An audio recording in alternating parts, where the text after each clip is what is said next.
Alright, hey, it's Paul. And today we're talking about Chinese people and meeting new people in general. I came to China in 1989. I've been in Asia since 1989. And I didn't come here. When I came to China, it was a very poor country. And there was none of this development that we're seeing right now. And it was very, very basic here. It was still very communist. And there wasn't a lot of development. I didn't come to China to make money, in other words. I came here basically as a hippie originally. Just traveled here I took the Trans Siberian Railroad across from Europe, and I was just looking to see the world. I wanted to see the world, and I wanted to meet new people.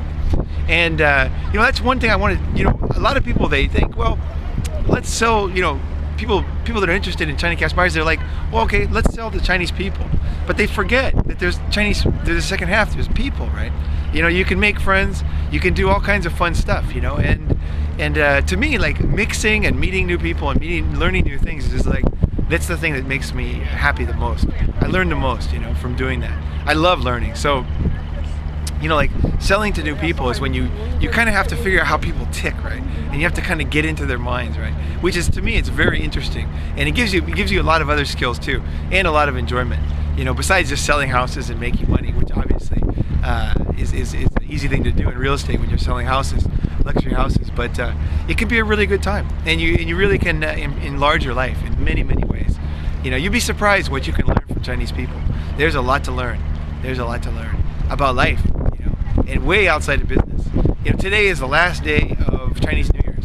They call it Yuan Xiaojie, and I'm here with my friend Hank. He's taking the video, and we're just going to his house right now. We're gonna have some soup. He's making some special soup that it's kind of a traditional thing you make for the end of Chinese New Year's, and it's just I'm really enjoying the day. So we're having a great time, and I wanted you guys to know too that meeting new people, having new cultures and new customs, and going through the motions and learning, making new friends can be just so rewarding, and people will just surprise you all the time.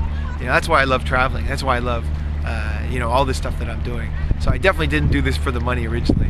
I did this because I wanted to. So a lot of people, when they start doing it, it's because they're just thinking money. So for me, sometimes I can't relate because I didn't start for the money, but actually the money came. So that's a nice thing about it. I think if you do what you like and you're good at it, and you like people and they'll like you, and you'll make money. And if you have a good, obviously timing is really good because U.S. properties right now is just a great buy for Chinese people. Chinese market is very high, U.S. market is very low, rentals are very high in the U.S., Chinese rents are very low, prices are high, rent is low, prices are low, rent is high. It's a slam dunk, right? So, alright, so thanks for watching. Yeah, see you next time.